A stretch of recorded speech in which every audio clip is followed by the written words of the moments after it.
नमस्कार मित्रों, मैं हूं हिमांशु शेखर पाठक और आपका स्वागत है शेखर एस्ट्रोलॉजी के इस एपिसोड में। यहां पर बने रहने के लिए और कई सारे वीडियो को लाइक, शेयर और चैनल को सब्सक्राइब करके सहयोग समर्थन के लिए आप सबका आभार और दिल से धन्यवाद। मित्रों, सबसे पहले हम जानते हैं राहु के अशुभ प्रभाव के बारे में। शास्त्रों में वर्णन आता है कि राहु अचानक हानि देने वाले ग्रह होते हैं। यह चिंता, दुख और निराशा देने वाले ग्रह माने जाते हैं। जीवन में जो मानसिक बल के चलते सफलता प्राप्त होती है, इसमें कमी का भी संकेत देते हैं राहु। राहु ही स्वास्थ्य बाधा, वाद विवाद में डाल देते हैं, कोर्ट केस में डाल देते हैं या आपको अपयश या बदनामी उठानी पड़ सकती है। यह राहु कुंडली के शुभ फलों में कमी भी ला देते हैं।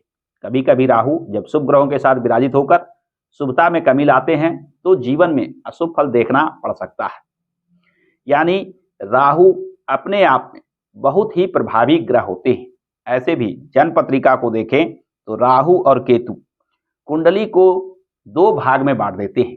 राहु केतु हमेशा 180 डिग्री पे विराजित होते हैं, यानी आमने सामने अपने से 7वें घर में। यहाँ कुंडली जो 12 घर की बनी होती है, राहु केतु के वजह से कुंडली दो भागों में बढ़ जाती है। आधे भाग में राहु केतु का अलग प्रभाव होता है और राहु केतु के दूसरे पार्ट में आधे ग्रह चले जाते हैं। यानी राहु केतु के महत्व को कम करके आंकना ज्योतिष शास्त्र में या कुंडली के अध्ययन में अत्यंत नकारात्मक चीज होती है। यानी राहु केतु ही वैसे ग्रह बनते हैं जो समस्त कुंडली के प्रभाव को अच्छा या बुरा सिद्ध करने वाले होते हैं। आइए अब हम जानते हैं कि राहु जब अशुभ हो रहे हैं तो ज्योतिष शास्त्र में क्या क्या आधार बताया गया है कि राहु कब, कहां और कैसे विशेष अशुभता देते हैं, या कहें कि सही मायने में अशुभ हो जाते हैं। सबसे पहला सूत्र कहता है कि राहु चर राशि में स्थित हो तो राहु के अशुभ प्रभाव बढ़ जाते हैं।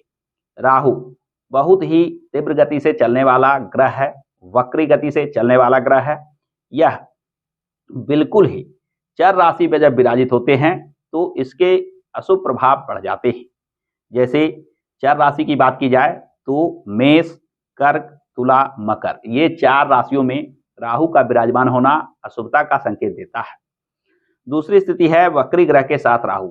राहु जिस ग्रह के साथ हैं, अगर वह ग्रह भी वक्री हो रहे हैं तो राहु पहले से ही वक्री चाल चलते हैं।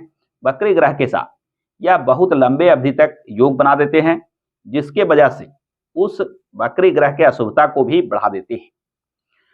राहु के तीसरी स्थिति अशुभता जानने की होती है कि राहु के डिपोजिटर को देखें। यानी राहु जिस राशि में बैठे हैं उस राशि के स्वामी की क्या स्थिति है। किसी राशि का स्वामी ही उस राशि का मालिक होता है, उस घर का मालिक होता है। वहां कोई भी ग्रह बैठकर क्या कर सकते हैं, क्या नहीं कर सकते हैं, यह वह ग्रह ही नियंत्रित करता है। यानी राशि स्वामी जो ग्रह होते हैं वह घर के मालिक होने की वजह से उसके स्वभाव गुण के आधार पर ही वहां विराजित ग्रह शुभ या अशुभ फल देते हैं। जैसे राहु कहीं भी कुंडली में विराजित है, माना कि यहाँ उदाहरण में 1 नंबर में राहु लिखा है जो मेष राशि में पड़ता है। मेष राशि के स्वामी होते हैं मंगल। यदि मंगल की स्थिति कुंडली में अच्छी हो तो राहु शुभ फल दे सकते हैं, परंतु मंगल अगर अशुभ हो रहे हो, पीड़ित हो रहे हो, नीच राशि में चले गए हो तो राशि के स्वामी के पीड़ित होने से राहु भी अशुभ फल अब विशेष रूप से देते हैं। अगली स्थिति है कि राहु के नक्षत्रों को देखें। राहु स्वाति, आद्रा और शतभिषा नक्षत्र के नियंत्रण में होते हैं। यानी ये 3 नक्षत्र राहु के नक्षत्र माने जाते हैं। अगर कोई ग्रह इन नक्षत्रों में विराजित है तो वह राहु के प्रभाव में आ जाते हैं। इस वजह से यहाँ राहु कुछ ना कुछ अशुभ प्रभाव आपके जीवन में अवश्य दिखाते हैं। चौथी स्थिति है राहु के साथ अन्य ग्रह के योग को देखें।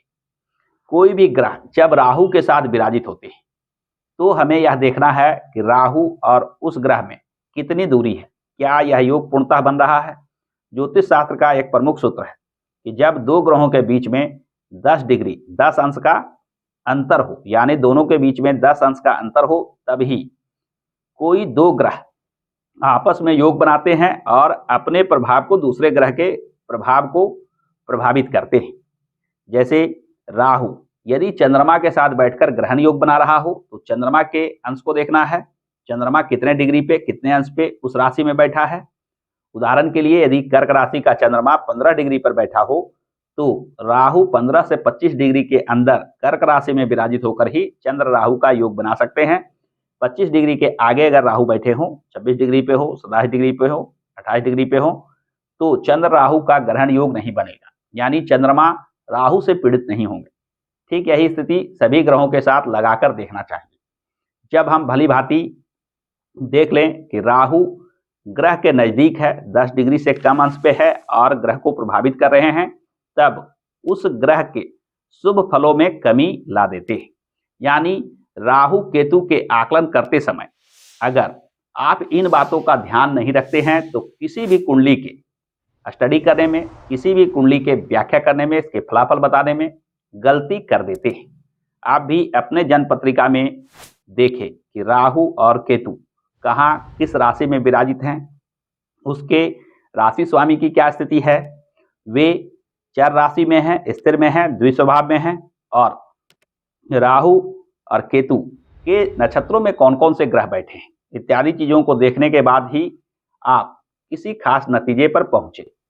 तो इस प्रकार से हमने देखा राहु के प्रभाव को कि राहु कब और कैसे सब कुछ बर्बाद करने की स्थिति में आ जाते हैं, राहु के गुण रहस्य क्या होते हैं, राहु कब वास्तव में अशुभ प्रभाव देने वाले सिद्ध होते हैं।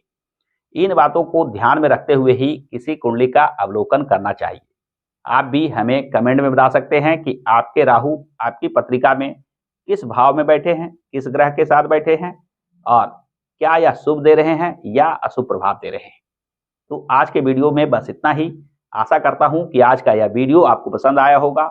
वीडियो पसंद आया हो तो वीडियो को लाइक और शेयर करना ना भूलें, और हाँ, हमारे इस चैनल को सब्सक्राइब करके बेल आइकन अवश्य दबा लें, क्योंकि मैं इस चैनल पे इस प्रकार के ही ज्ञानप्रद वीडियो लेकर आता रहता हूं। हमारे साथ अंत तक बने रहने के लिए आप सभी का बहुत बहुत धन्यवाद।